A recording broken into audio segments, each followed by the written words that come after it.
welcome to the 4i-magazine podcast. I am Federica Bressan, and today we talk about Speakers Connection with Tricia Richards-Service, Communication Officer at the US-based startup I Need a Speaker. Let's go! Welcome, Tricia. Thank you for being on the show. Thank you for having me. So your startup is a new online service that connects speakers with audiences. That sounds like a booking agency, and the idea is not new. So what is new about your startup? There's so many new things about I Need a Speaker. One is that most booking agencies or speakers bureaus will charge a lot of money, and some organizations can't afford those fees. Also, a speakers bureau will add fees to be a liaison between the organization and the speaker. This business model wipes out that middle person and connects speakers directly with audiences. Some of our speakers might speak for free, for example. Some might charge an outrageous amount. It depends on their experience, their demand, and so on. So we are changing the model to make information accessible to more audiences around the globe. So when you say audiences, are we thinking actually about event organizers? Yes, an event organizer can contact a speaker directly. And the beautiful thing is that he or she could go into ineedaspeaker.com and they can search for a speaker by subject matter, geography, fee, their name, their area of expertise, their organization, and they can find exactly what they want for their organization and make sure that it's a good fit. So this is our way of sharing information on a larger scale without making money an obstacle. And when did the business start? We launched proudly during COVID in August of 20, which I thought was ambitious at the time. But at that point, digital meetings and virtual gatherings were spiking at rates never seen before. So the timing worked out well. Exactly, that's where I was going. If COVID was a factor, impacting factor, or is just determining factor, because it's not that we didn't have online events before, but they just boomed then. So I would imagine that connecting speakers with audiences would change in that before speakers would often have to travel to the location or just be found close to the venue. So exactly. How that is supposed to actually increase your business because it's easier to connect the best speaker with the appropriate audience, regardless of geography. Exactly. We saw a 1,200% increase in digital speaking engagements during COVID on a global level. That meant higher demand than ever. And that's a demand that's not really going away because we've seen the benefits of lower costs for travel, lower carbon emissions because of travel, and the ability to connect people across the globe just by the click of a button. It's been wonderful. So say if I were an expert of anything, I would come onto your website and as a speaker and create a profile for myself. Is that correct? That's correct. And then any event organizer can create their own account to go in and search that directory and find the speaker that's best suited for them. So it's wonderful. Does it work two ways? Like if I'm a speaker, I can also look for events, or it's only the event organizer that looks for speakers? As a speaker, I just need to wait for a call.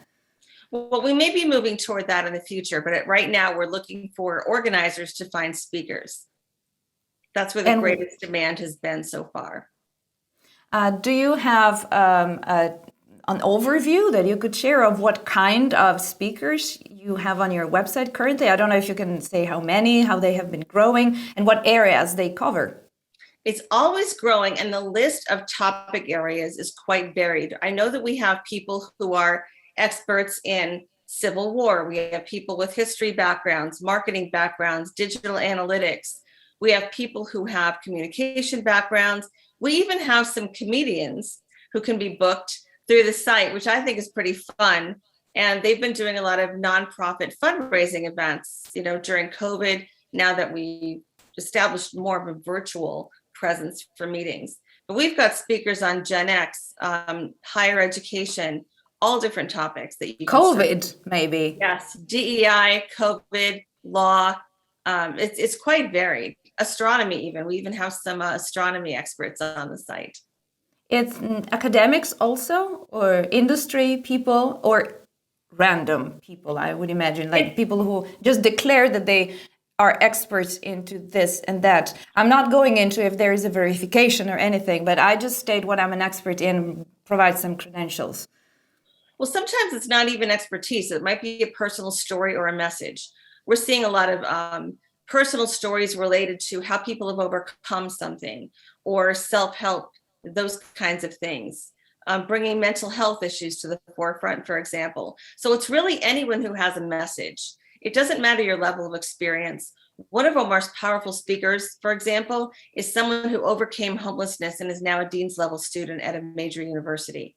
And she talks about her journey, and she talks about empowering women of color and people everywhere to go past economic boundaries and realize their potential. She's a very powerful speaker. So we have quite a variety of areas of expertise, which is another differentiating factor from the major speakers bureaus, is we're welcoming everyone with that message to share and opening the stage to them.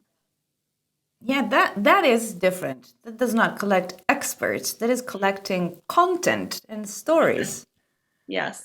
How do you make it easy for event organizers to find the best speaker? How does the search work? Well, say they have a certain budget they want to stay within. They can search by budget if they like. There are some people who are retired who just want to stay in the loop, who might do something for free just because they want to share information. There are other people who are very high in demand keynote speakers who might speak once or twice or 3 times a week even, and they're more in demand, so their price may be higher. So they can search by price or geography if they want someone close. They can search by subject area. So maybe they want someone to speak on poetry, or they want to speak about human resources. They can search by that topic and narrow that path to find exactly who they need for their event.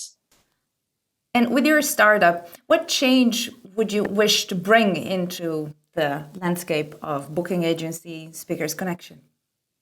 I think the major change that I would like to see is the amplification of new voices. I've learned through my research that about 65% of all conference speakers are white men. And while that's great for them, I'm not asking them to step off the stage, but I would like them to step off a little bit to make room for other people. I want to amplify voices of new speakers and historically marginalized speakers because they all have a story to tell too. And I think it's about time we saw a lot more diversity on the virtual and physical stages within this landscape.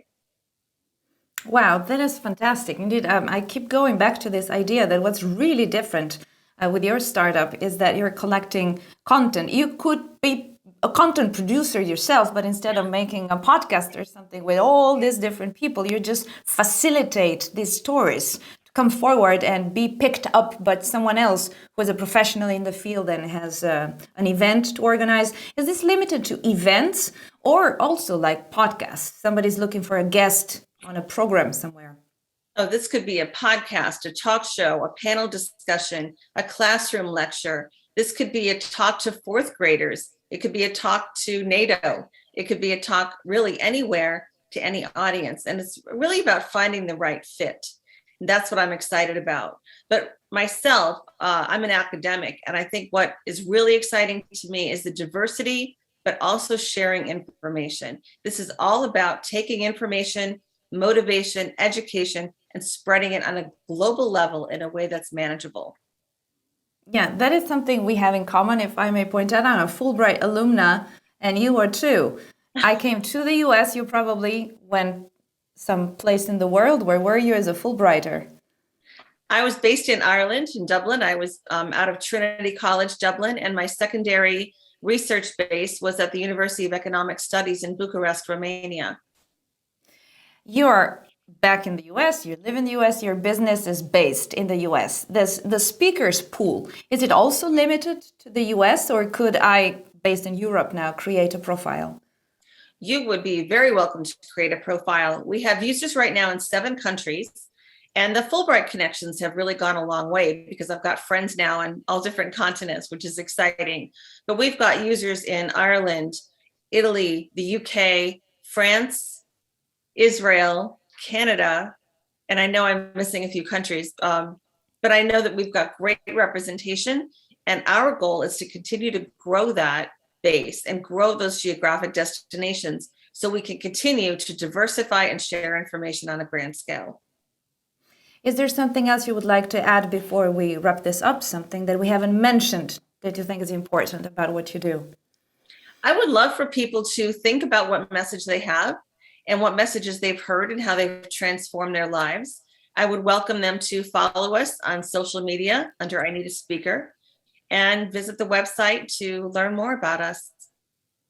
Absolutely. I would like to encourage the audience to visit the description of this video for more information. And thank you very much for your time today, for being on the show. Thank you so much. This was fun. Don't forget to visit the 4i-magazine YouTube channel for more episodes of this podcast. Thank you to my guest today. I'm Federica Bressan, and I'll see you next time. So long.